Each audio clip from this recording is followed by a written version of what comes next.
আচ্ছা, তাহলে আমরা শুরু করি।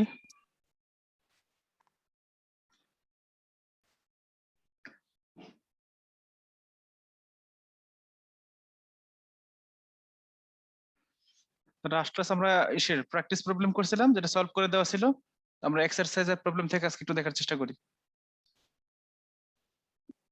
দেখেন, একটা যে ছোট্ট একটা ম্যাথ আছে, E20-5, E20-5.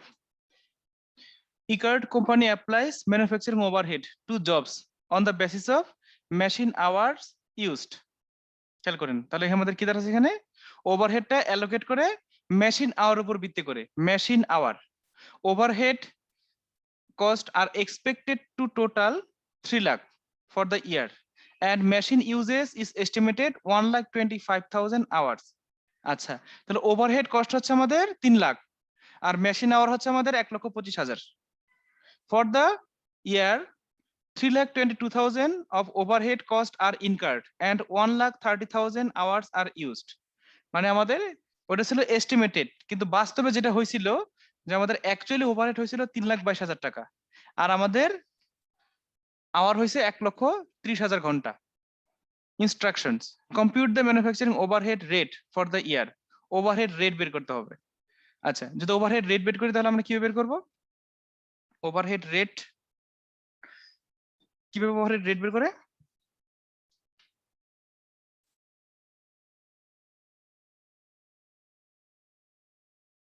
ওভারহেড রেট, উপরে ওভারহেড আর নিচে হচ্ছে বেজ। বেজ এখানে কি? Machine hour.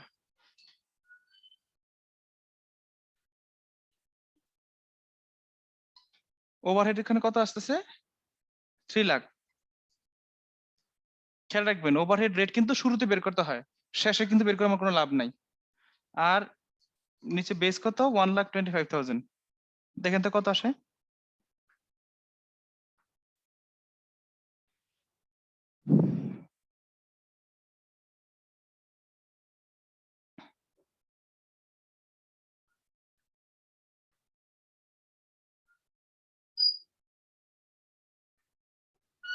স্যার 2.4 2.4 মানে আমাদের 2.4 আসছে প্রতি ঘন্টায়, প্রতি মেশিন আওয়ারে 2.4 লাগতেছে। আচ্ছা, এটা হচ্ছে আমাদের ওভারহেড রেট, এক নম্বর রিকোয়ারমেন্ট। নাম্বার 2 কপি বলছে এখানে, what is the amount of under or over applied overhead at December 31st? Under applied কত, ওভার আর ওভার অ্যাপ্লাইড কত? আন্ডার অ্যাপ্লাইড অথবা ওভার অ্যাপ্লাইড, এটা কিভাবে বুঝবেন? আন্ডার অ্যাপ্লাইড বা ওভার অ্যাপ্লাইড মনে আছে? কিভাবে বুঝবো আমরা? আমার অ্যাকচুয়ালি কতটুকু হয়েছে আর কতটুকু হওয়া উচিত ছিল, সেটা হচ্ছে আমাদের, সেই ডিফারেন্সটা হচ্ছে আমাদের আন্ডার অ্যাপ্লাইড বা ওভার অ্যাপ্লাইড। আমার অ্যাকচুয়ালি কত হয়েছে?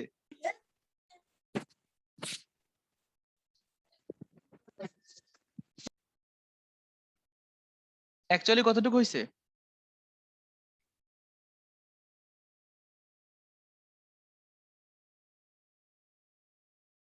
হ্যালো, কথা শোনা যাচ্ছে নাকি বন্ধ হয়ে গেল? ও আচ্ছা, হ্যাঁ, তো বলেন অ্যাকচুয়ালি কত হয়েছে, 3 লাখ না 3,22,000? আচ্ছা জি স্যার, দেখতেছি। জি স্যার। কি জি স্যার? অ্যাকচুয়ালি ওভারহেড কতটুকু হয়েছে? ওভারহেড কস্ট আর এক্সপেক্টেড টু টোটাল 3 লাখ, এটা আমাদের এক্সপেক্ট করছিলাম 3 লাখ হবে। স্যার অ্যাকচুয়ালি হচ্ছে 3,22,000। 22,000 অ্যাকচুয়াল ওভারহেড 3,22,000। আর আমাদের অ্যাপ্লাইড ওভারহেড কত? অ্যাপ্লাইড অ্যাপ্লাইড কি 3 লাখ? এক্সপেক্টিং হচ্ছে আমাদের 3 লাখ। আচ্ছা, খেয়াল করেন, এক্সপেক্টিং কিন্তু 3 লাখ। কতর মধ্যে 3 লাখ? যদি 1,25,000 ঘন্টা মেশিন আওয়ার হয় তাহলে 3 লাখ। আচ্ছা, এখন আমাদের মেশিন আওয়ার চেঞ্জ হয়ে গেছে। খেয়াল করে দেখেন, কোন একটা জব যদি বলি আমাদের কতটুকু লাগবে, যেমন আমাদের এখানে অ্যাকচুয়াল ওভারহেড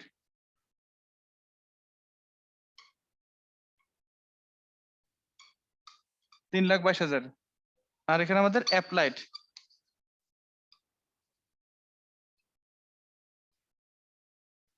ওভারহেড কত? 3 লাখ টাকা। কেউ বলতে পারবেন অ্যাপ্লাইড জি রেট স্যার। কতটুকু? না, 3 লাখ অ্যাপ্লাই না, 3 লাখ দিলে ভুল হবে।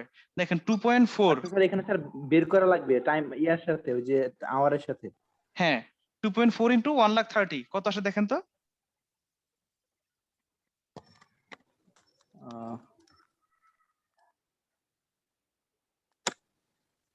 স্যার 3,12,000। 3,12,000 ডিফারেন্স হচ্ছে 10,000। 10,000 কি ওভার অ্যাপ্লাইড না আন্ডার অ্যাপ্লাইড দেখেন তো? কম অ্যাপ্লাই করছি না বেশি অ্যাপ্লাই স্যার করছি? এটা ওভার অ্যাপ্লাইড। কই ওভার অ্যাপ্লাইড? অ্যাপ্লাইড তো 3,12,000 আর অ্যাকচুয়াল তো না 3,22,000। সরি স্যার, এটা আন্ডার অ্যাপ্লাইড। আমি যে আন্ডার অ্যাপ্লাই অ্যাপ্লাইড। করেছি, জি স্যার রাইট রাইট, আমি আন্ডার অ্যাপ্লাইড এটা। আন্ডার অ্যাপ্লাইড হচ্ছে 10,000 টাকা। আচ্ছা, তো এখানে প্লাস মাইনাস দেওয়ার দরকার নাই। ইভেন আপনি এই ফিগারটা উপরে লিখতে পারেন, এটা নিচে লিখতে পারেন, কোনো প্রবলেম নাই। প্রবলেম খালি জাস্ট এখানে প্লাস না মাইনাস দেখার বিষয় না, দেখার বিষয় এটাকে আন্ডার অ্যাপ্লাইড না ওভার অ্যাপ্লাইড। যদি আন্ডার অ্যাপ্লাইডে অ্যাপ্লাইড বেশি না ওভার করে, অ্যাপ্লাইড? হ্যাঁ সেটা আপনি বলবেন। আচ্ছা, এখন কথা হচ্ছে আপনারা এখানে 3 লাখ না দিয়ে 3,12,000 কেন দিলেন? এটা একটা কোশ্চেন থাকতে পারে যে আমি 3 স্যার লাখ। ওই যে আমার টাইম আওয়ারটা চেঞ্জ হয়ে গেছে, রাইট, রাইট। এখন ওইখানে আপনাকে যদি বলি, আমার আপনাকে একটা টার্গেট দিলাম যে আপনি মনে করেন ইসের সেল করবেন 2 লাখ টাকা। আপনাকে টার্গেট দিলাম 2 লাখ টাকা সেল করবেন, আর আপনি সেল করছেন 1,80,000 টাকা। এটা আপাত দৃষ্টিতে কি মনে হবে? আপনি কি ওভার পারফর্ম করছেন না ইসের আন্ডার পারফর্ম করছেন? Under perform. আন্ডার পারফর্ম, কিন্তু এটা নাও হতে পারে। আমি আপনাকে 2 লাখ টাকা সেল করতে বলছি, মনে করেন আওয়ারের ইসের ভিত্তিতে। আওয়ার বেসিসে এটা হইতে পারে যে আমি দিয়েছিলাম 2 লাখ টাকা সেল করছিলাম মনে করেন যে আপনার 1 মাসে, কিন্তু আপনার দেখা যাচ্ছে 15 দিনের মধ্যেই 1,80,000 সেল করে ফেলছেন। এই একটা হইতে পারে। আর একটা হইতে পারে আপনি 2 লাখ টাকা সেল করছেন, আমি বলছিলাম 2 লাখ টাকা সেল করবেন মনে করেন 500টা ইউনিট, আর আপনার দেখা গেছে যে 200 ইউনিটে 1,80,000 বিক্রি করে ফেলছেন। তাহলে কিন্তু এটা আমার ওভার পারফর্ম হয়ে যেতে পারে আপনারটা। আমি জাস্ট যদি একটা ফিগার দেখে জাস্ট অ্যান্সার বলে ফেলতে পারি না, তাই না? আমার এক্সপেক্টেড ছিল 3 লাখ, আমার এখানে মেশিন আর কাজ করছে বেশি, তাহলে ওভারহেডও বেশি লাগবে, তাই না? তো এই জিনিসটা খেয়াল রাখতে হবে। তো আন্ডার জি স্যার। অ্যাপ্লাইড আপনার কাছে মনে হতে পারে আন্ডার অ্যাপ্লাইড মনে হয় 22,000 টাকা, 3 লাখ টাকা, আর এখানে 3,22,000 টাকা। না, আন্ডার অ্যাপ্লাইড মাত্র 10,000 টাকা। অ্যাপ্লাই করতে হবে আমাদের অ্যাকচুয়াল আওয়ার দিয়ে গুণ করে যেটা বের হয়।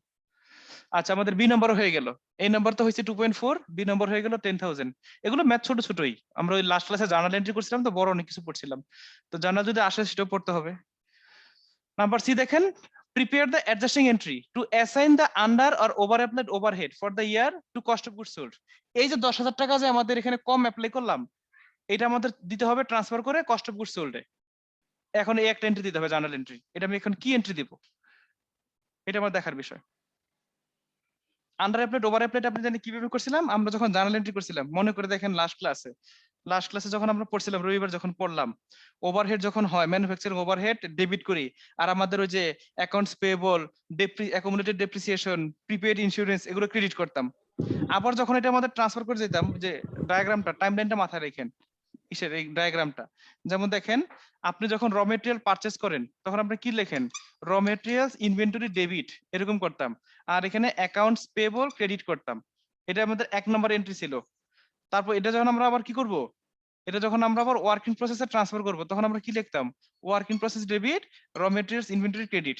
যদি এর মধ্যে আবার কিছু ম্যানুফ্যাকচার ওভারহেড থাকতো তখন আমাদের ম্যানুফ্যাকচার ওভারহেডও ডেবিট করতাম, এরকম করে পাঠিয়ে দিতাম।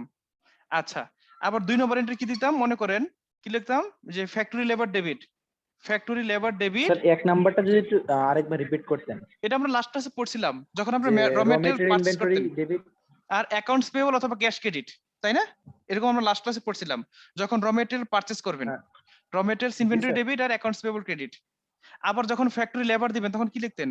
ফ্যাক্টরি লেবার ডেবিট, আর আমাদের যে কি ছিল, যে আমাদের ওই যে পেয়েবল ক্রেডিট, আর ওই যে ইসের প্রপার্টি ট্যাক্স, মানে ওই যে এমপ্লয়ার ট্যাক্স পেয়েবল ক্রেডিট, তাই না? যে আমাদের এখানে মনে করেন যে ওই যে পেয়েবল ডেবিট ক্রেডিট, আর আমাদের যে ট্যাক্সেস যেটা ছিল আর কি, ওই যে ট্যাক্সেস বা যেটাই বলেন, ওই যে ট্যাক্সেস ক্রেডিট, এটা এরকম ছিল। আবার 3 নম্বরটা কি এন্ট্রি ছিল? 3 নম্বরে যেটা আমাদের ম্যানুফ্যাকচারিং ওভারহেড ডেবিট, আর ক্রেডিট কি করতাম? ক্রেডিট লিখতাম হয় অ্যাকাউন্টস পেয়েবল, অথবা আপনারা কি লিখতে পারতেন মনে করেন যে প্রিপেড ইন্স্যুরেন্স, অথবা অ্যাকুমুলেটেড ডেপ্রিসিয়েশন, এই টার্মগুলো আমরা লিখতাম আর কি, এটা এমনিতেই লিখলাম, এগুলো আপনারা লাস্ট ক্লাসে করে আসছি। পরবর্তী আমরা কি করতাম দেখেন, এক নাম্বারটা লাস্ট ক্লাসে কি বোর্ড ইউজ করতে পারিনি, তো একটু সমস্যা ছিল। Raw materials inventory debit, accounts payable credit, এগুলো আমরা আবার ট্রান্সফার করতাম কোথায়, ওয়ার্কিং প্রসেসে। দেখেন working process debit, manufacturing overhead এটা থাকতে পারে নাও থাকতে পারে, মানে র মেটেরিয়ালস এর কিছু পার্ট যদি মানে আপনি ইনডিরেক্ট হিসেবে ইউজ করেন তাহলে সেটাও ম্যানুফ্যাকচারিং ওভারহেড হিসেবে ডেবিট করতে হয়, আদারওয়াইজ না। যেমন এই পার্টটুকু ডিরেক্ট, এই পার্টটুকু ডিরেক্ট, কিন্তু এই পার্টটুকু indirect, manufacturing overhead various accounts. আচ্ছা, এইটা আমাদের আবার এক জায়গায় ট্রান্সফার হয়ে যাবে, যে এখানে আসবে, সেখানে কি ওয়ার্কিং প্রসেস ডেবিট কোনটা, ডিরেক্ট লেবারের জন্য। আর যদি একটা পার্ট যদি আমরা ইনডিরেক্ট হিসেবে ইউজ করি তখন আবার আসবে ম্যানুফ্যাকচারিং ওভারহেড ডেবিট। আর ক্রেডিট কি হবে, এই যে ফ্যাক্টরি লেবারটা ক্রেডিট হয়ে যাবে, ফ্যাক্টরি লেবারটা ক্রেডিট। আবার একইভাবে যে এখানেও তাই, আবার এই ম্যানুফ্যাকচারিং ওভারহেডটা এখানে কি আছে, ডেবিট আছে, এখানে আমাদের কি লিখবো, ওয়ার্কিং প্রসেস ডেবিট। আর এই যে ম্যানুফ্যাকচারিং ওভারহেডটা ক্রেডিট করব। এখানে আর ম্যানুফ্যাকচারিং ওভারহেড ডেবিট করার কোনো স্কোপ নাই, কারণ এইটা থেকে ডেবিট করতে পারতেছি, এখানে ডেবিট করব না। বাট এটা যে আমি করব, কিন্তু এটা বাস্তবে করা হয় না, যে এই পার্টটুকু এখানে আনা হয় না। বাস্তবে যেটা করা হয়, আমাদের অ্যাপ্লাই করতে হয় একটা রেট দিয়ে, কারণ এই ফিগারগুলো আমরা জানতে পারি একবার অনেক পরে। তো যেটা আমরা করি, ওয়ার্কিং প্রসেস ইনভেন্টরি ডেবিট, মানে ওয়ার্কিং প্রসেস ডেবিট করি ঠিকই, আর ক্রেডিট করি ম্যানুফ্যাকচারিং ওভারহেড, তবে এই ফিগারটা দিয়ে না, আমাদের একটা অ্যাপ্লাইড রেট থাকে, সেটা দিয়ে আমরা কি করি, ক্রেডিট করি। দেখা যাচ্ছে পরবর্তীতে এই যে এখানে ম্যানুফ্যাকচারিং ওভারহেড ডেবিট করলাম, এখানে ডেবিট করলাম, এখানে ডেবিট করলাম, এই সবগুলো ডেবিট এই ক্রেডিটের সাথে নাও মিলতে পারে, কারণ যতটুকু অ্যাপ্লাই করছি ততটুকু অ্যাকচুয়াল নাও হতে পারে, কম বেশি হইতে পারে। যাই হোক, কম বেশিটা পরে দেখতেছি, যদি কম বেশি হয় সেটা আমরা কোথায় ট্রান্সফার করবো, এইটাই আমাদের আজকে 3 নম্বর এন্ট্রিটা। আচ্ছা, তার আগে আমাদের দেখি এই ওয়ার্কিং প্রসেস, এই ওয়ার্কিং প্রসেস, এই ওয়ার্কিং প্রসেস, এই তিনটা কি একটা জায়গায় চলে যাবে, finished goods inventory debit are working process credit, এইভাবে একটা জিনিস হবে।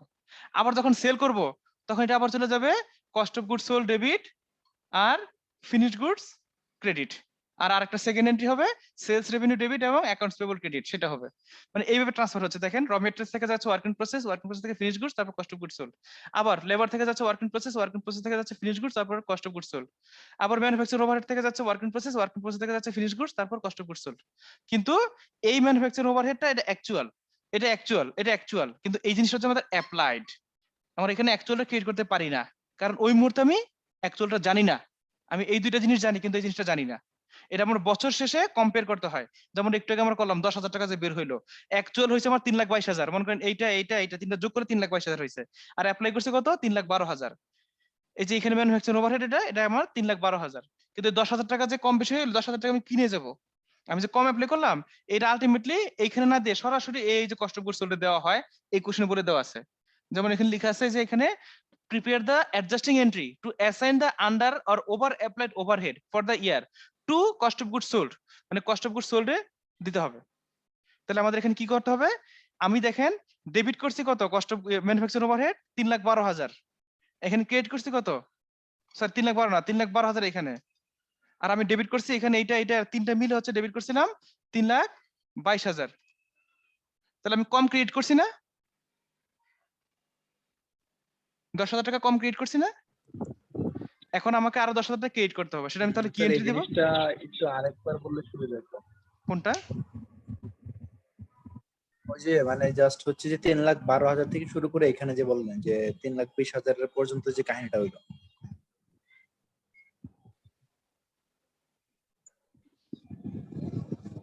আমাদের কোশ্চেনে যেটা ছিল আর কি, যেমন আমাদের এখানে অ্যাকচুয়াল অ্যাপ্লাই হয়েছে, অ্যাকচুয়ালি আমরা ইনকার করছি কত, 3,22,000 টাকা, আর আমাদের এখানে অ্যাপ্লাই করছি 3,12,000 টাকা।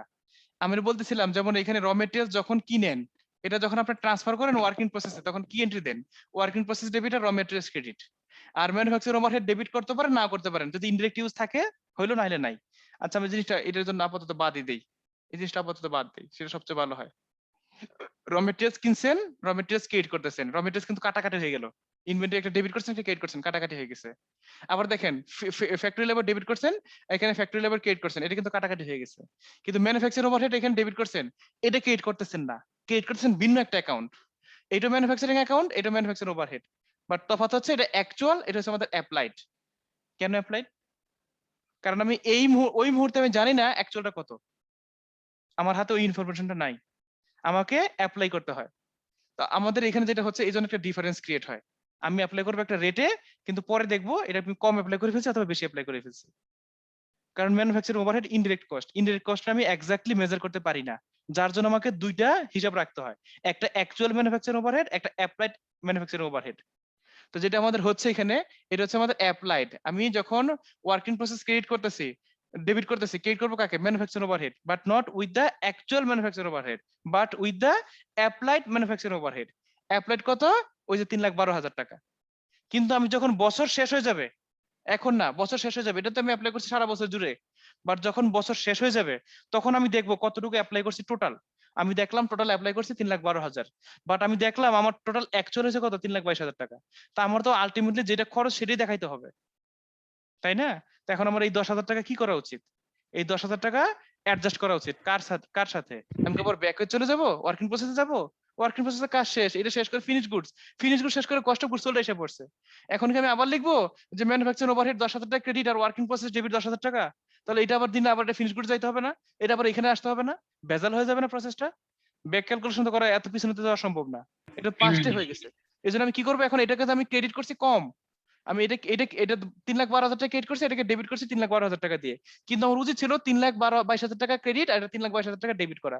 কিন্তু এই অ্যাকাউন্টটা নাই, এই অ্যাকাউন্ট আবার এক্সচেঞ্জ ক্লোজ হয়ে গেছে। যেমন দেখেন, working process debit, working process debit, working process debit, এখানে টোটাল যেটা তিনটা মিলে যেটা আসছিল, এই তিনটার যোগফল এখানে ক্রিয়েট করা হয়ে গেছে। এখন যদি আমি আবার এটাকে ওয়ার্কিং প্রসেস ডেবিট করি, এটাকে আমার আবার এখানে নিয়ে আসতে হবে, এখান থেকে আবার এখানে নিয়ে আসতে হবে।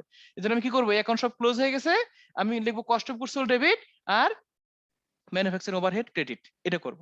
তাহলে আমাদের এখানে সি নাম্বার যে এন্ট্রিটা হচ্ছে, যে প্রিপেয়ার দ্য অ্যাডজাস্টিং এন্ট্রি, সেটার কি এন্ট্রি দিব? সেটা এন্ট্রি লিখবো cost of goods sold debit আর ম্যানুফ্যাকচারিং ওভারহেড ক্রেডিট, এটা লিখবো। কিন্তু যদি এটা আমাদের ওভার অ্যাপ্লাইড হইতো তাহলে আমি কি লিখতাম?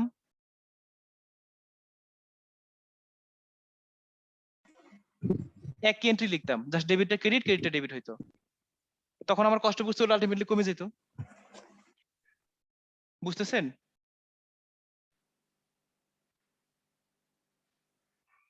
হ্যালো? জি স্যার, বুঝতে পারছি কাহিনী। তখন আমি কি করতাম? এখানে যেমন 3,22,000, যদি এখানে 3,32,000 লিখতাম, তাহলে আমাদের ওভার অ্যাপ্লাইড হয়ে যেত, আচ্ছা 10,000 টাকা তখন বেশি অ্যাপ্লাই স্যার করতো। তখন লিখতাম কি? তখন লিখতাম ম্যানুফ্যাকচারিং ওভারহেড ডেবিট আর ম্যানুফ্যাকচারিং ওভারহেডটা debit. Cost of goods sold credit. মানে আলটিমেটলি কিন্তু ম্যানুফ্যাকচারিং ওভারহেড এটা ক্লোজ হয়ে যাচ্ছে, কাটাকাটি হয়ে যাচ্ছে।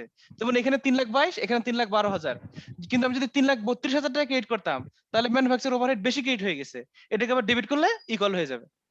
মানে বছর শেষ করে আমাদের সবগুলো ক্লোজ করে দিতে হবে, সবকিছু কিছু থাকতে পারবে না, শুধু আমাদের এই লাস্ট ফিগার যেটা, সেই ব্যালেন্সটা কত স্যার সেটা দেখতে এখানে হবে। এফজি যে লিখছেন, হ্যাঁ হ্যাঁ, এফজি পুনরূপটা কি বলছিলেন জানি?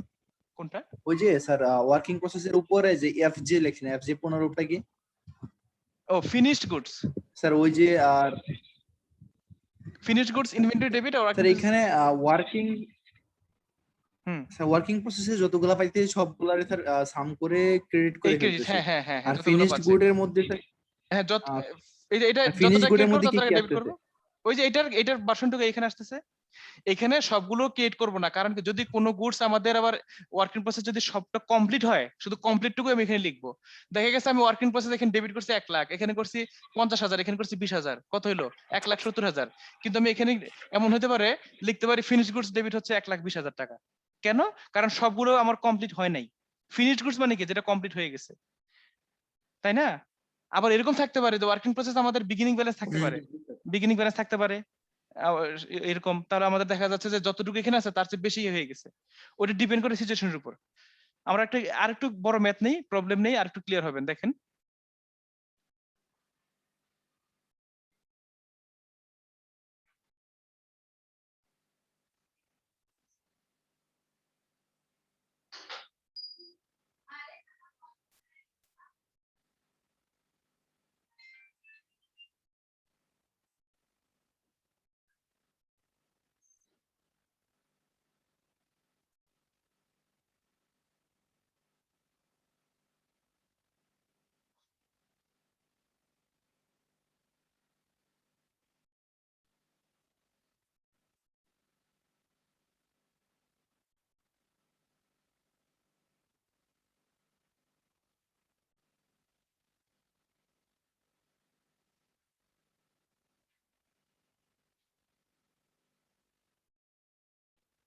যেমন এই যে একটা দেখেন, 4 নাম্বার একটা,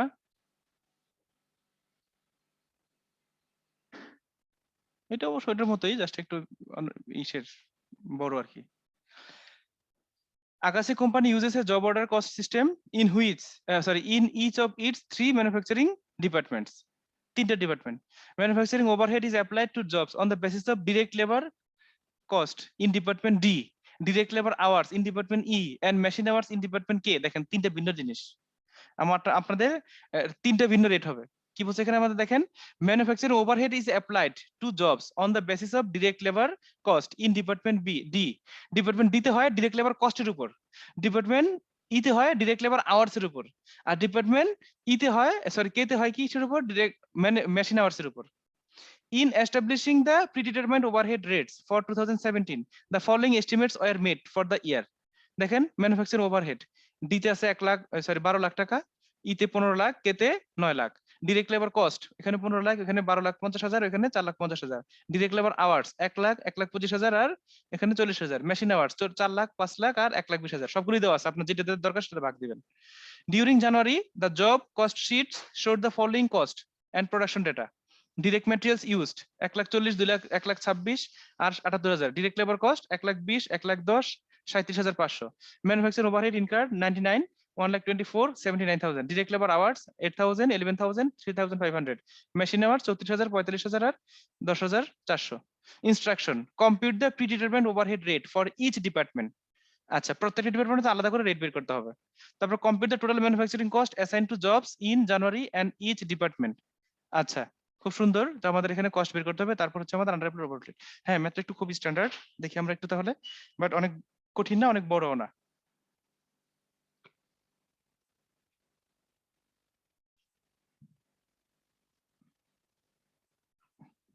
এক নম্বর রিকোয়ারমেন্ট হচ্ছে আমাদের কি, রেট বের করা।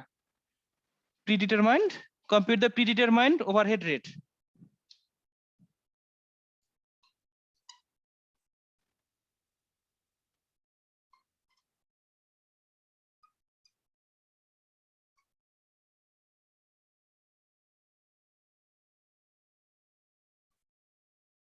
প্রিডিটারমাইন্ড ওভারহেড রেট, এটা যদি বের করে আমরা কি লিখবো, উপরে লিখবো ওভারহেড, নিচে লিখবো বেস। আপনি কি দিয়ে ভাগ করতেছেন? আচ্ছা, ফর ডিপার্টমেন্ট বি, ডি এর জন্য কি হবে, উপরে ওভারহেড, নিচে কি ছিল, ডিরেক্ট লেবার কস্ট,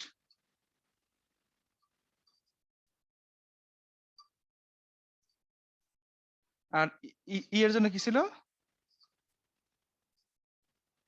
ওভারহেড, নিচে ছিল ডিরেক্ট লেবার আওয়ার্স। দেখেন আবার ভুল করতেছি কিনা। আর কে এর জন্য কি ছিল আমাদের,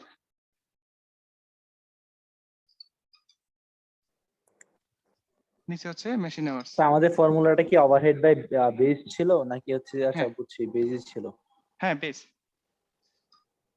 আপনি যা দিয়ে ভাগ করবেন, যেমন দেখেন আমাদের ওভারহেড ডি এর জন্য কি ছিল, আমাদের কোশ্চেন বলে দেওয়া আছে যে আমাদের manufacturing overhead is applied to jobs on the basis of direct labor cost in department D, direct labor hours in department E, and machine hours in department K. আচ্ছা, তো উপরে ওভারহেড দেখেন ডি এর জন্য কত, 12 লাখ, 1.2 মিলিয়ন। আর এর base কি, direct labour cost, direct labour cost আছে কত, 15 লাখ। তাহলে কত আসে, 80% বা 0.8, তাই না? 12/15, তাই তো আসার কথা। তারপরে দেখেন পরেরটা আছে আমাদের ডিপার্টমেন্ট ই এর জন্য ম্যানুফ্যাকচারিং ওভারহেড হচ্ছে 15 লাখ, আর আমাদের ডিরেক্ট লেবার আওয়ার্স বেসিস হচ্ছে ডিরেক্ট লেবার আওয়ার্স, আওয়ার্স কত ওর, 1,25,000। দেখেন কাকে দিয়ে কাকে ভাগ করবেন, এখানে ভাগ করবেন 1,25,000 দিয়ে। 12,50,000 দিয়ে কিন্তু না, সব ডিপার্টমেন্টের এক না, সেম না, ডিপার্টমেন্টের রেটটা ভিন্ন। আচ্ছা, তারপর দেখেন আমাদের এখানে দেখেন তো কত আসে, 15 লাখ ভাগ 1,25,000,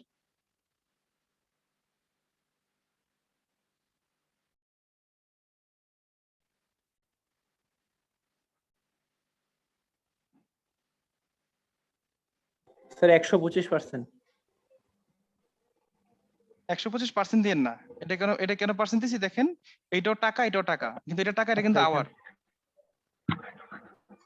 15 লাখ 125 ভাই 1,25,000, স্যার বেশি আসবে, আর একটু ভুল হয়েছে মনে হচ্ছে। কত আসবে দেখেন তো,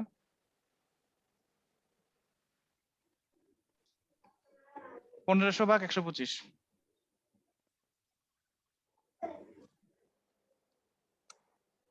স্যার 12 আসছে, 12। এক্স্যাক্টলি 12 না? জি স্যার। মানে কি আসতেছে 12 পার আওয়ার, পার ডিরেক্ট লেবার আওয়ার আর কি, পার ডিএলএইচ, ডিরেক্ট লেবার আওয়ার। আচ্ছা, এখানে ওভারহেড কত আসতেছে? এখানে ওভারহেড দেওয়া আছে এখানে আমাদের 9 লাখ, আর মেশিন আওয়ার হচ্ছে আমাদের 1,20,000।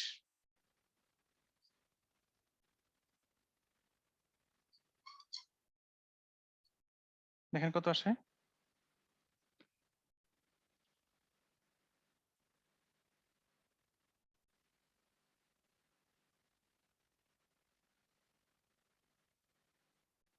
7.5।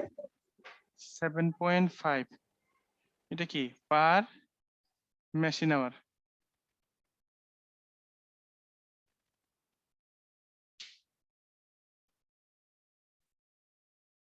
আর এটা পার্সেন্ট, 80% কার? 80% অফ ডিরেক্ট লেবার কস্ট, মানে ডিরেক্ট লেবার এর 80% ডিরেক্ট লেবার কস্টের। মানে দেখা যাবে ম্যাটেরিয়ালের উপর স্যার পার্সেন্ট ওইটা দিচ্ছি। পার্সেন্টেজ দিলাম, এইগুলা কেন পার্সেন্টেজ দিলাম না? ওটা পার্সেন্টেজ না দিয়ে অন্য কিছু দিতে পারেন। আপনি মনে করেন যে এই দিলেন, এখানে যদি পার্সেন্ট না দিয়ে এটা পার্সেন্ট দিলে তাহলে কি হয়ে যাবে? কত পার্সেন্ট? 120%। এটা হচ্ছে মেশিন আওয়ার, এগুলো দুইটাই টাকা একই রকম সেম। আপনি এটা লিখতে পারেন কত আসে, 0.80 পার 0.8। ডিরেক্ট লেবার কস্ট, এটা বলতে পারেন না? একই দিলেন, কারণ এইটাও আচ্ছা টাকা এটাও বুঝতে টাকা, পারছি। এই জন্য পার্সেন্ট দিছি। দুটো সেম জিনিস তো, আর দুটো কিন্তু সেম জিনিস না। এটা টাকা, এটা কিন্তু আওয়ার, এটা টাকা এটা কিন্তু আওয়ার। আপনি একটা দিলেই হয়, কিন্তু এটা পার্সেন্ট না দিয়ে এটা দিলে বরং কনফিউজ হয়ে যেতে পারেন, এই জন্য এটা পার্সেন্ট দেওয়া হয়েছে। আচ্ছা, এটা গেল আমাদের রেট বের হয়ে গেছে, 1 নম্বর কাজ শেষ। বুঝতে পারছেন না?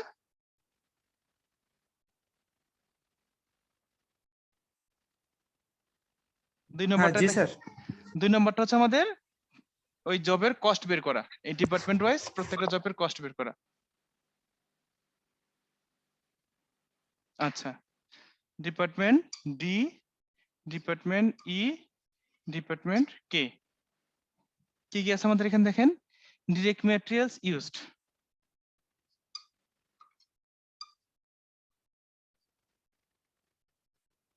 ডিরেক্ট ম্যাটেরিয়ালস দেওয়া আছে এখানে আমাদের 40,000, আচ্ছা 1,40,000, 1,26,000, 78।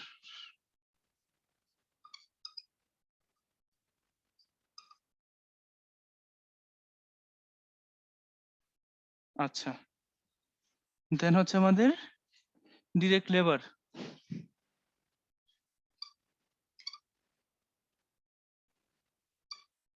Direct labour cost 1,20,000, 1,10,000, 37,500।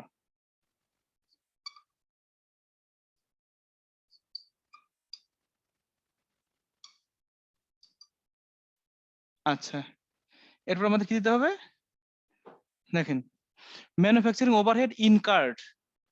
আমরা কি বলছিলাম একটু আগে জার্নালের মধ্যে, খেয়াল করে দেখেন। একটু আগে বলছিলাম যে 1 নম্বরে র মেটেরিয়ালস, কোথায় যাচ্ছে? ওয়ার্কিং প্রসেস, তারপর ফিনিশ গুডস, তারপর কস্ট অফ গুডস সোল্ড। 2 নম্বরে কি ছিল? ফ্যাক্টরি লেবার, সেটা কোথায় যাচ্ছে? ওয়ার্কিং প্রসেস, তারপর যাচ্ছে আমাদের ওই ফিনিশ গুডস, তারপর যাচ্ছে কস্ট অফ গুডস সোল্ড। আর 3 নম্বর কি ছিল আমাদের এখানে? Manufacturing overhead. সেটা আমি বলি নাই ওয়ার্কিং প্রসেসে যায়, ওয়ার্কিং প্রসেস যায় ঠিকই, কিন্তু সেটা অ্যাকচুয়ালটা যায় না, যায় কোনটা? অ্যাপ্লাইডটা, মনে আছে? জি স্যার। অ্যাপ্লাইড, এখানে আমরা ম্যানুফ্যাকচারিং ওভারহেড ঠিকই লিখবো, ম্যানুফ্যাকচারিং ওভারহেড ঠিকই লিখবো, বাট অ্যামাউন্ট এটা লিখবো না। 99,000, 1,24,000, 79,000 এগুলো আমরা লিখতে পারবো না। এটা অ্যাকচুয়াল, এটা আমি জানতে পারছি বছরের শেষে আমি যখন এন্ট্রি দিব তখন। কিন্তু আমার যখন এই স্টেটমেন্টটা তৈরি করতে হবে ওই মুহূর্তে আমি ইনফরমেশন গুলো পাই নাই, এগুলো তো সব বছর শেষে দেওয়া আছে। কিন্তু আমার যেটা করতে হবে, আমার যতটুকু লাগবে ততটুকু জন্য আমার হিসাব দিতে হবে কোনটা, যে আমাদের এখানে কার কতটুকু হয়েছে। যেমন দেখেন ডিপার্টমেন্ট ডি এর জন্য কি ছিল, ডিপার্টমেন্ট ডি এর জন্য কি বলা ছিল? 80%। কার 80%? ওভারহেড রেট স্যার একটু বের করছেন। Labour cost, direct labour labour cost cost. 80%, এই যে লেবার কস্ট এর 80% দিবেন, তাহলে কত আসবে?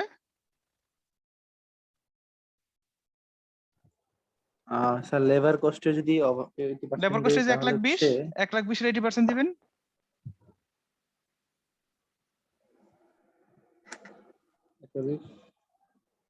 কত 96 আসে না? স্যার 96,000 এর তো বুঝা যায় 8 বরং 96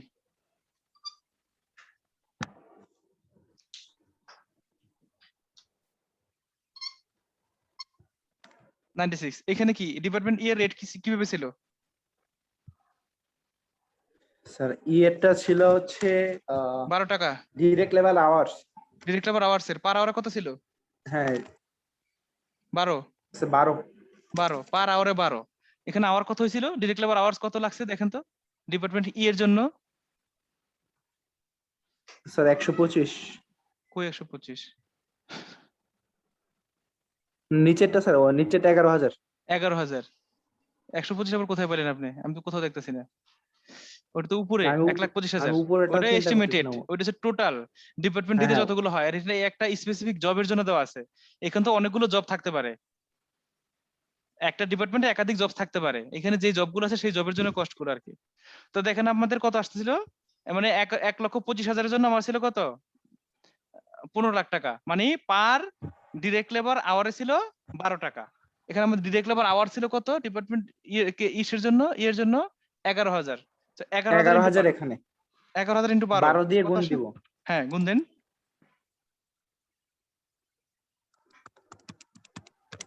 স্যার 1,32,000। 1,32,000।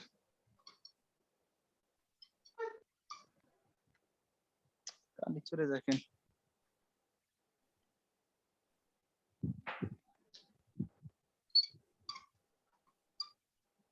$1,32,000। আচ্ছা ফিগার গুলো কোথেকে বলেন দেখা দিচ্ছি, যেমন এখানে 96 কোথেকে আসছে, এখানে আসছে আমাদের 1,20,000 এর 80%। আর এটা স্যার কোথেকে আসলো? আমাদেরও কি পরীক্ষার হলে দেখাইতে হবে না এগুলো? না না, দেখা দিতে হবে, নট নেসেসারি। ওইটা অবশ্য আপনাদের ম্যাডাম যেভাবে বলে এই পার্টটুকু ম্যাডাম দেখবেন। আর এখানে আপনাদের কত আসতেছিল 12, 11,000 গুণ 12। 12 11। আচ্ছা আর এখানে কি আসবে, এখানে কত করে জানিয়েছিল 7.5 টাকা না পার মেশিন আওয়ারে? জি স্যার। এখানে মেশিন আওয়ার কত ছিল 10,400। এখানে হচ্ছে আমাদের 10,400 ইন্টু 7.5, দেখেন কত আসে।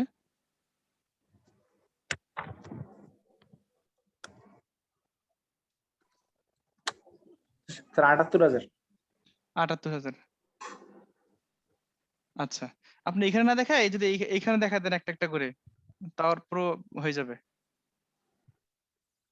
যে মনে করেন আমি এখানে লিখলাম 1,20,000 ছোট করে আর কি 80%, একটা সেমিকোলন দিলেন, লিখলেন আপনার কত 11,000 ইন্টু 12, আবার সেমিকোলন দিলেন, লিখলেন 10,400 গুণ 7.5, এইভাবে হয়ে গেল। তাহলে এগুলো কিছু লিখতে হচ্ছে না। দেখেন তাহলে আমাদের কি দাঁড়াচ্ছে দেখেন, আলটিমেটলি আমাদের এখানে কস্ট বের হয়ে গেল। আমরা স্যার হচ্ছে এখন আমরা ম্যানুফ্যাকচারিং কস্ট পেয়েছি। কস্ট পেয়ে গেলাম। দেখেন কত আসে 1,40,000, 1,20,000 কত 2,60,000, 2,60,000 আর 96 3,56,000, তাই না? একটু যোগ করে দেখেন তো ভুল করলাম কিনা আবার। জি স্যার। আর এখানে কত আসে দেখেন 1,26,000 আর 1,10,000 কত আসে 2,36,000, 3,68,000 মনে হয়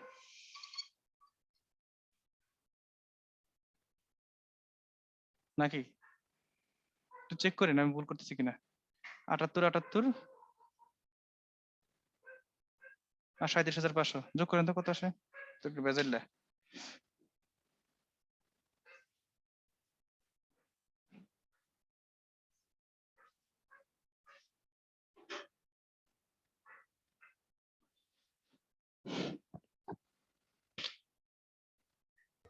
স্যার 1,93,500।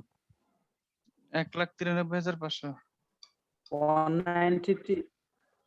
আচ্ছা এই জি তো স্যার। হয়ে গেল, আমাদের কস্ট হয়ে গেল। তো compute the total manufacturing cost. আমাদের কি মানে নিচে দিয়ে লিখে দেওয়া লাগবে যে ম্যানুফ্যাকচারিং কস্ট? ওইটা লিখে দিতে পারেন, ওটা সমস্যা নাই, না লিখে দিলেও প্রবলেম নাই, যেখানে ক্লোজ করছেন এটাই ম্যানুফ্যাকচারিং কস্ট, তো লিখে দিন ম্যানুফ্যাকচারিং কস্ট, যেখানে ম্যানুফ্যাকচারিং কস্ট। আচ্ছা নাম্বার সি, ও নাম্বার আমি 1 2 দিছি না, C number. Compute the under or over applied overhead for each department at January 31। আচ্ছা, আন্ডার অ্যাপ্লাইড ওভার অ্যাপ্লাইড এবার তো বুঝতে পারবেন। কিভাবে বুঝবেন?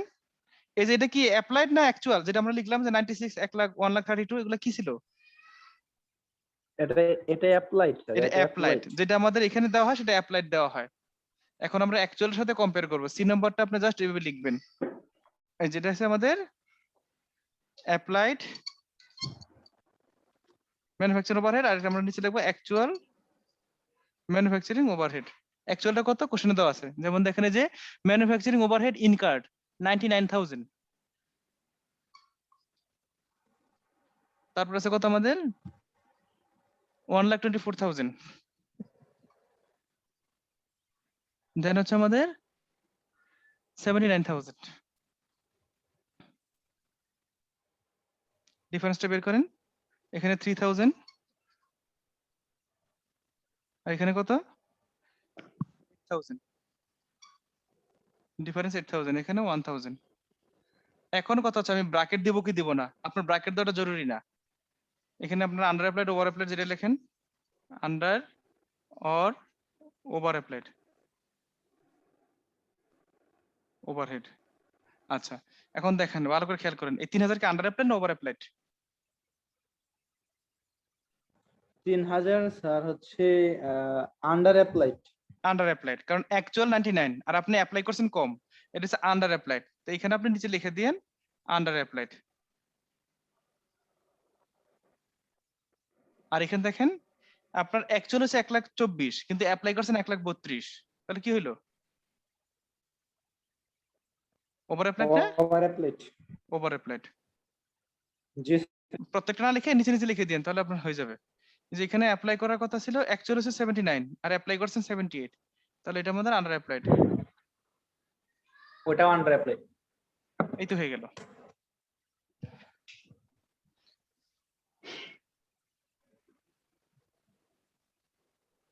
ও আচ্ছা, এখানে তো সব অ্যান্সার দেওয়া ছিল পাশে, একটু তো খেয়ালও করলাম না।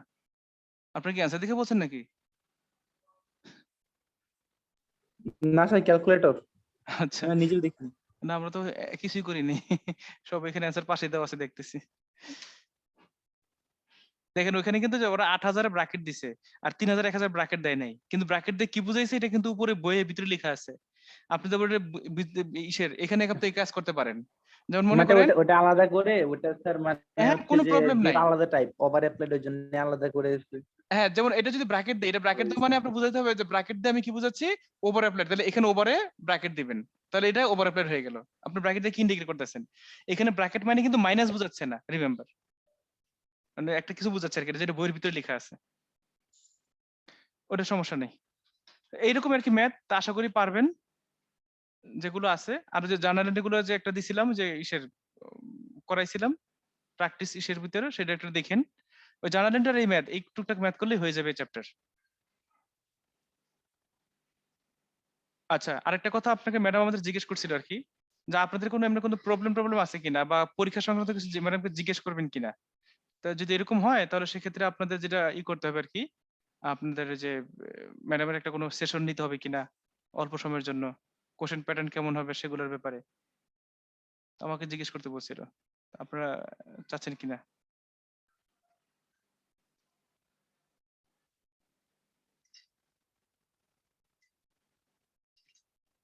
বুঝতেছেন?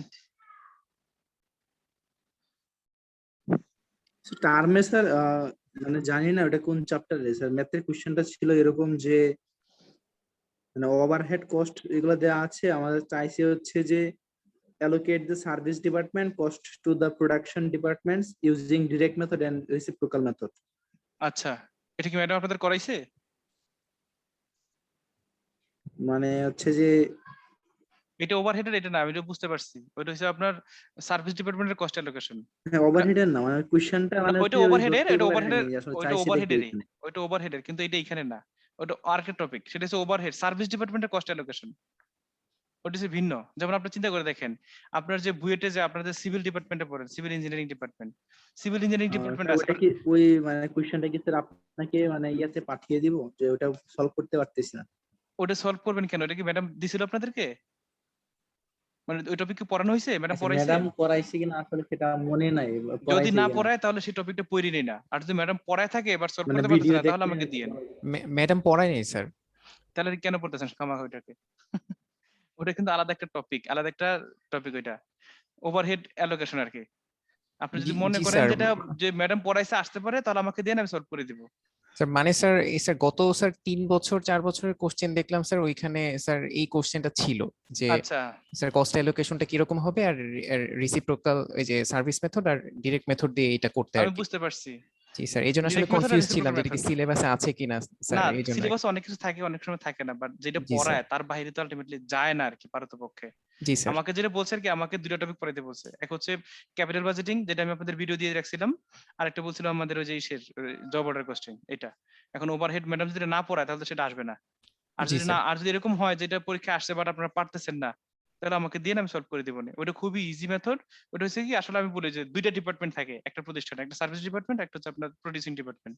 যেমন মনে করেন বুয়েটে আপনার সিভিল ইঞ্জিনিয়ারিং বলেন, মেকানিক্যাল ইঞ্জিনিয়ারিং বলেন, ইউআরপি বলেন, যেগুলো হোক না কেন তারা কিন্তু গ্রাজুয়েট প্রডিউস করে, তাই না? আপনারা যে বিএসসি পাস করে গ্রাজুয়েট হবেন এটা কিন্তু আপনাদের এই ডিপার্টমেন্ট একটা ডিগ্রি দিচ্ছে। কিন্তু রেজিস্ট্রি বিল্ডিং এর যে বিভিন্ন শাখাগুলো আছে তারা কোনো ডিগ্রি দেয়? রেজিস্ট্রি বিল্ডিং না স্যার। যেগুলো আছে না, তারা না তাহলে কি কাজ করে? তাদেরকে কেন নিয়োগ দেওয়া হয়েছে? তারা সার্ভিস দিবে। তারা কাকে সার্ভিস দিবে? তারা এই যে আপনার সিভিল ইঞ্জিনিয়ারিং, মেকানিক্যাল ইঞ্জিনিয়ারিং সমস্ত ইউনিভার্সিটির সবাইকে সার্ভিস দিবে। তো তাদের কস্টটা কে কতটুকু নিবে? রেজিস্ট্রি বিল্ডিং এর যে খরচ, এই খরচটা কে কতটুকু নিবে? মেকানিক্যাল কতটুকু নিবে? সিভিল কতটুকু নিবে? আপনি যদি মনে করেন সিভিল ইঞ্জিনিয়ারিং এর মনে করেন কতটুকু কষ্ট যাচ্ছে, আপনি চিন্তা করতেন সিভিল ইঞ্জিনিয়ারিং ডিপার্টমেন্টের যে কস্ট, তাহলে এই টোটাল কস্টটাকে টোটাল স্টুডেন্টের সংখ্যা দ্বারা ভাগ করলেই কিন্তু পার স্টুডেন্টের কস্ট বের হয়ে যাবে। ব্যাপারটা এরকম না। এর মধ্যে একটা কস্ট এখানে আনতে হবে যেটা রেজিস্ট্রি বিল্ডিং থেকে আসবে। রেজিস্ট্রি বিল্ডিং এর খরচটা আপনি কতটুকু নেবেন? তাহলে যতগুলো ডিপার্টমেন্ট ততগুলো ডিপার্টমেন্টের সমানভাবে ভাগ করে দিবে? নাকি স্টুডেন্টের ক্যাপাসিটি অনুযায়ী, নাকি কতটুকু স্পেস সে এখানে নিচে অকুপেট করছে সেই হিসেবে দিবে? এইগুলো মেথড বিভিন্ন ভাবে জাস্ট ভাগ করতে হয়। ওইটা হচ্ছে সার্ভিস ডিপার্টমেন্টের cost allocation to the producing department. দেখবেন দুইটা সার্ভিস ডিপার্টমেন্ট থাকবে, দুই বা ততোধিক প্রডিউসিং ডিপার্টমেন্ট থাকবে। ওই কস্টগুলোকে অ্যালোকেট করতে হয়। একটা হচ্ছে ডিরেক্ট মেথড, একটা রেসিপ্রোকাল মেথড, আর একটা হচ্ছে অ্যালজেব্রিক মেথড। বিভিন্ন মেথড আছে আর কি, সাইমালটেনিয়াস ইকুয়েশন। এখন ওইটা আপনাদের যদি পড়িয়ে থাকে ম্যাডামকে, আপনি ম্যাডামের সাথে আপনার একটা করেন, সেশন একটা নেন, মানে ম্যাডাম যে মানে কি কি আপনাদের পরীক্ষা আসতে পারে একটা জাস্ট এমনিতেই 5-10 মিনিটের জন্য একটা সেশন নিলেন বা সিআরই কথা বললেন। যদি বলে দেখেন যে এই কোশ্চেনটা আসছে, তখন আমাকে বললেন, আমি গুগল ক্লাসরুমে সলভ করে আপনাদের দিয়ে দেবো না। কোশ্চেনটা আমাকে দিয়েন, আমি দিয়ে দেবো না। এগুলো আমি ইসে পড়াইছিলাম আচ্ছা মেকানিক্যালে, থ্যাংক ইউ একটু স্যার। পড়াইতো, ওটা আমিও পড়াইছিলাম। একবার দিছিলাম গত বছর, আমি মেকানিক্যালও দিছিলাম এরকম একটা কোশ্চেন, কিন্তু এবার আমি পড়াই নাই, এবার আর দিচ্ছি না আর কি। আর তাহলে আমার পার্টটুকু শুনি, যাই হোক এই জি স্যার পার্টটুকু থ্যাংক ইউ। এইটা কিন্তু ম্যাডামের পার্ট। আপনাদের এই যে যেটা আমি পড়াইলাম আজকে, এইটা এবং লাস্ট ক্লাস ম্যাডামের পার্ট। তার যে 3টা ভিডিও দিয়েছিলাম সেটাও ম্যাডামের পার্ট। ভিডিওগুলো আমি আবার রিকোয়েস্ট করে আবার ভালো করে দেখেন, কারণ আমি এটা বিশেষ, ম্যাডাম তো কোশ্চেনটা করবে, যে এটার কোশ্চেনটা ম্যাডাম করবে, আমি হয়তো চেষ্টা করবো ম্যাডামকে বলে দিব যে এই পড়াইছি এর মধ্যে থেকে কোশ্চেন করতে। তারপর তো আমার কন্ট্রোল থাকবে না। আমি আপনাদের কোশ্চেন করবো শুধু ফিনান্সিয়াল অ্যাকাউন্টিং পার্ট এ, সেখান থেকে। তো সেখান থেকে কি কি কোশ্চেন প্যাটার্ন গত থাকবে? ক্লাসের রেকর্ডিং বোধহয় দেওয়া হয়নি। হ্যাঁ আছে, আমি দিয়ে দেবো আজকে, একসাথে দিয়ে দেবো। এটা আমি রেকর্ড করে রাখছি, আজকে দিয়ে দেবো। আচ্ছা, তো আপনাদের কোশ্চেন প্যাটার্নটা কেমন হবে? আমার পার্টটুকু খেয়াল করেন, আমার পার্টটুকু যেগুলো থাকবে, আমার পার্টটুকু কি কি পড়ছিলাম? অ্যাকাউন্টিং ইকুয়েশন পড়ছিলাম, জার্নাল রেজাল্ট ট্রায়াল ব্যালেন্স পড়ছিলাম, অ্যাডজাস্টিং এন্ট্রি পড়ছিলাম, ফিনান্সিয়াল স্টেটমেন্টস পড়ছি, তারপর রেশিও অ্যানালাইসিস পড়ছি, এই জিনিসগুলো পড়ছি। তা আমাদের এখান থেকে আর মাল্টিপল স্টেপ এই যেটা পড়ছিলাম মেবি ওই যে balance sheet, multiple step balance sheet হ্যাঁ আর ইনকাম স্টেটমেন্ট। হ্যাঁ হ্যাঁ তো রেশিও স্যার অ্যানালাইসিস ওইখানে পড়ছিলাম। মানে দেখা যায় যে অনেক সময় যে ওইখানে যে সব যতগুলো স্টেপ আছে, মানে বই এক্সাম্পলে যেটা দেখছিলাম, কোয়েশ্চেনে যদি দেখি তাহলে অনেক সময় সবগুলা স্টেপে মনে করেন যে মানে দেওয়ার মতো কোনো জিনিস থাকে না, হয়তো দেখা গেছে যে 2-3টা স্টেপেই আমার কাজ শেষ, অন্য কিছু নাই। কোথায় বুঝতে পারি না আপনার কথা। ওই যে স্যার মাল্টিপল স্টেপ ব্যালেন্স শিটে বা ইনকাম স্টেটমেন্ট যদি বলি, হ্যাঁ হ্যাঁ হ্যাঁ মাল্টিপল স্টেপ ইনকাম স্টেটমেন্ট, ওইখানে স্যার হচ্ছে কি বলবো, মানে অনেক সময় স্যার আমরা 3-4টা স্টেপ পড়ছিলাম না, ওই 3-4টা স্টেপ না থাইকা দেখা গেছে যে 2টা বা 3টা স্টেপের মধ্যে আমার সব নাও মানে থাকতে ফুল পারে, ম্যাথ সব শেষ নাও হয়ে থাকতে যায়, পারে, হ্যাঁ শেষ হয়ে যেতে পারে। সবগুলো রিকোয়ারমেন্ট আসে না। হ্যাঁ হ্যাঁ সব নাও আসতে পারে, ওটা সমস্যা নেই। আচ্ছা আচ্ছা, তো যাই হোক আমাদের ওই যে যেটা বলতেছিলাম, একটা ধরে নেন একটা ট্রানজাকশন অ্যানালাইসিস থেকে একটা আসবে, আর জার্নাল লেজার ট্রায়াল ব্যালেন্স এখান থেকে ছোট করে একটা আসবে 2 নম্বর। 3 নম্বর হচ্ছে অ্যাডজাস্টিং এন্ট্রি, 4 নম্বর হচ্ছে আপনাদের ফিনান্সিয়াল স্টেটমেন্টস, 5 নম্বর হচ্ছে রেশিও অ্যানালাইসিস। এই 5টা টপিক, 5টা থেকে পরীক্ষা 4টা আসবে, অথবা 5টা আসতে পারে, ছোট ছোট করে মিলিয়ে জিলে আসতে পারে। আমাদের ফিনান্সিয়াল অ্যাকাউন্টিং এর পার্ট আর কি, আমার পার্টটুকুতে। টপিক গুলো যদি আরেকবার বলতেন, একটা হচ্ছে ইকুয়েশন, অ্যাকাউন্টিং যে ইকুয়েশন, তারপরে journal ledger journal, trial balance. মানে চ্যাপ্টারে যদি বলেন চ্যাপ্টার 1 থেকে একটা, চ্যাপ্টার 1 মানে অ্যাকাউন্টিং ইকুয়েশন, আর চ্যাপ্টার 2 মানে হচ্ছে জার্নাল রেজাল্ট ট্রায়াল ব্যালেন্স, আর চ্যাপ্টার 3 মানে হচ্ছে অ্যাডজাস্টিং এন্ট্রি, আর চ্যাপ্টার 4 এন্ড 5 দুটো মিলে হচ্ছে আমাদের ফিনান্সিয়াল স্টেটমেন্টস, আর চ্যাপ্টার 18 না কোথাও জানি ছিল, সেটা বোধহয় আমাদের রেশিও অ্যানালাইসিস। জি স্যার 18। হ্যাঁ হ্যাঁ, তো এরকম আর কি 5টা টপিক পড়ানো হয়েছে, ব্রড টপিকস আর কি। এই 5টা থেকে 4টা আসবে, অথবা 5টাই আসতে পারে পরীক্ষার হলে, ছোট ছোট দুটো মিলে আসতে পারে। আর থিওরি যা পড়াইছিলাম তাই পড়েন, যে ইন্ট্রোডাকশন টু অ্যাকাউন্টিং পড়াইছিলাম। হুম। থিওরি স্যার যেগুলো আসে, মানে থিওরি গুলো দেখা গেছে থিওরি গুলো অল্প, এ তো সমস্যা মনে নেই। থাকে না ওরকম থেকে। ওই থিওরি তো অল্প পড়ানো হয়েছে, প্রথম শুধু একটা থিওরি চ্যাপ্টার দেওয়া হয়েছিল, বাদ বাকি তো সব বই থেকে পড়ানো হয়েছে। আপনারা ওই যে অনেকে শর্টকাট বুদ্ধি করে, সেটা করতে পারেন। দেখা গেছে যে কোনো একটা টপিক বাদ দিলেন, যে টপিকটা সবচেয়ে কঠিন লাগে একটা টপিক বাদ, কারণ আপনার তো পরীক্ষা একটা অপশন থাকবেই, তাই না? স্যার আপনার পার্টে জিনিসপত্র মোটামুটি মানে বোঝার মতো ছিল সবগুলাই। আচ্ছা, সমস্যা নাই, বুঝবেন। এটাতে কোনো প্রবলেম নাই। পরীক্ষায় মার্ক এটা তো মোটামুটি সবার ভালোই আছে, ফাইনালও ভালো আসে আপনাদের দেখছি ওভার দ্য ইয়ার্স। আচ্ছা, অ্যাসাইনমেন্ট তো মোটামুটি সবাই দিছেন, যদি কেউ বাদ থাকেন আবার দিয়ে দিন। আর মার্কিং যাদের 2-1 জনের আসছে, সেটা আমি সহ অ্যাডজাস্ট করে একবারে সেকেন্ডটা সহ দিয়ে দেবো আর কি, এই 2-1 দিনের মধ্যে দেখে। তো সবাই ভালো থাকেন, কষ্ট করলেন, সকলের ক্লাসটা একটু লেট হয়ে গেল পরে নিতে। ভালো থাকেন, দোয়া হ্যাঁ দোয়া করেন স্যার। আর হচ্ছে যে হ্যাঁ, কার সাথে তো দেখা হলো না, স্বাস্থ্যবিধি মেনে চলেন, ফিজিক্যালি ক্লাস হলো না, সব অনলাইনে কথাবার্তা হলো, আসা হলো না, আপনাদের সাথে দেখা সাক্ষাৎ হলো না, ভবিষ্যতে কোনোদিন দেখা সাক্ষাৎ হইলে হইতে পারে। জি স্যার। ঠিক আছে, সবাই ভালো থাকেন, আল্লাহ হাফেজ। দোয়া